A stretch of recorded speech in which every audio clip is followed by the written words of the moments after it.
The Wooden Horse, Greek Myth. Today, Luna have a book named Greek Myths, The Wooden Horse. The war between the Greeks and the Trojans is in its 10th year. The Trojans rejoice when the Greek army departs, leaving behind a giant wooden horse. The Trojans are divided. Should they set fire to the statue or should they worship it? The story is mentioned in Homer's Odyssey, an epic poem about the Greek hero, Odysseus. It is told in more detail by the Roman poet Virgil in Book II of the Aeneid. The most famous line from Virgil's version has an anti-Greek feel to it. I fear the Greek, especially when they are bringing gifts. One of the most famous tricks in all literature is the subject of this, the third story in our Troy series. The happiest day in the history of Troy was when the Greek army sailed away. For 10 long years the war had raged, and many of the finest and bravest warriors on both sides had fallen in battle. How the Trojans rejoiced as they walked along the shore where the Greek enemy had camped. Here, cruel Achilles had set up his tent. There, the arrogant king Agamemnon had commanded his men. Now, for the first time in their lives, the children of Troy could run and play in the foam of the sea, and teenage boys and girls could walk hand in hand beneath the cliffs.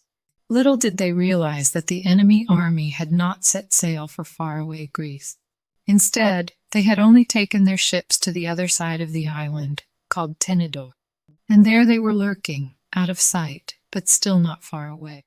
It was all a cunning trick thought up by the wiliest of the Greeks, the red-haired Odysseus Uses, who was never short of a plan. The Trojans saw that the Greeks had left behind a strange offering. It was a giant wooden horse, with ribs made from the planks of fir trees. The people marveled at the massive statue, but there were different opinions about what they should do with it.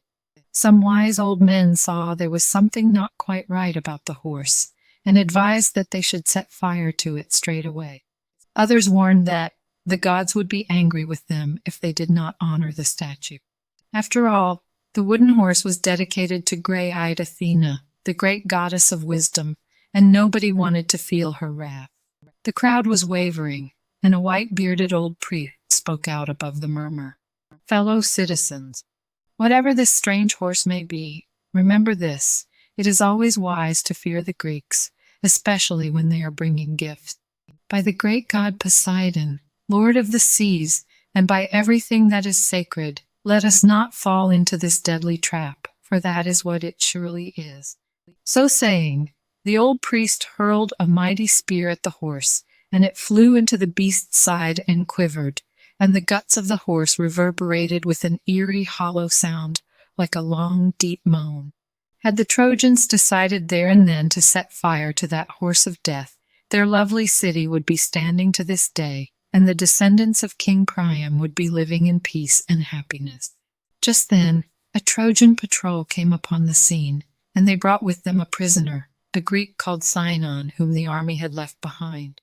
Now we will find out the truth, said the Trojan guards. Let's poke this wretched Greek spy with our bronze spears until he tells us what this Greek gift is all about.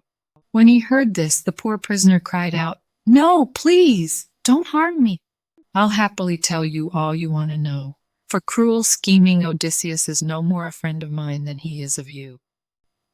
And so the Trojans listened to what Sinon had to say, and they tried to fathom whether or not he spoke the truth. Do you not think that the Greeks would have gladly given up this war before 10 long years had passed? Let me tell you that many times they planned to leave their sufferings behind, as they have done now. But each time they prepared to sail away in their beaked black ships, the sea god Poseidon sent a terrible storm and whipped up giant waves on the wine-dark sea. They consulted a priest who told them the reason why the gods were inflicting such pain. You see, before he left his home in Argos, King Agamemnon, the great leader of men, waited an entire month for a wind to blow his ships to Troy. Eventually, he decided that the gods required a very special offering. And as usual, it was scheming Odysseus who thought up the plan. He sent for Agamemnon's own daughter, his darling Iphigenia, and told her that she was to marry swift-footed Achilles. She came with great joy and gladness in her heart, for Achilles was the handsomest and bravest of the Greeks, but it was all a most dreadful trick. Instead of marrying Achilles at the altar on the cliffs high up above the sea, the priest sacrificed the lovely white-skinned young maiden to the sea god. Straightway, as the foul deed was done, the winds began to blow. Now, 10 long years later, as we were waiting for a wind to take us back home, Odysseus came up with another plan. "I know," he said, "let's sacrifice the most useless of those among us. Nobody will miss Sinon. He has only ever criticized our plans and called us leaders wicked and foolish. We once sacrificed an innocent young girl. Now let's give the gods the life of a man, and you'll see they will send us a fair wind to blow us swiftly home." But before Odysseus sent his guards to fetch me to my death, a rumor reached me of what he had said, and I ran into the woods and hid. So the Greeks came up with a second plan to appease the gods, and you see the result before you. This magnificent wooden horse is their offering, to say how sorry they are for all the needless death and destruction they have caused. Only bring it inside your walls before night falls, because, unless I am far wrong, there will be gold and treasure hidden deep inside the belly of that wooden horse. When the Trojans had heard Sinon's tale, many of them were greedy for treasure, and they believed his wicked lies, for he spoke most convincingly, but still the crowd was uncertain what to do, until that is, a most terrible thing happened. The old priest who had thrown his spear at the horse was standing by the sea, when a great monster came swimming into shore and carried him off its jaws. It all happened in a flash, and the Trojans were filled with a strange terror. Sinon one again called out, "You see, Trojan? Nothing but the truth I spoke. The gods have rightly punished that wicked old priest for sending his spear into the wooden horse."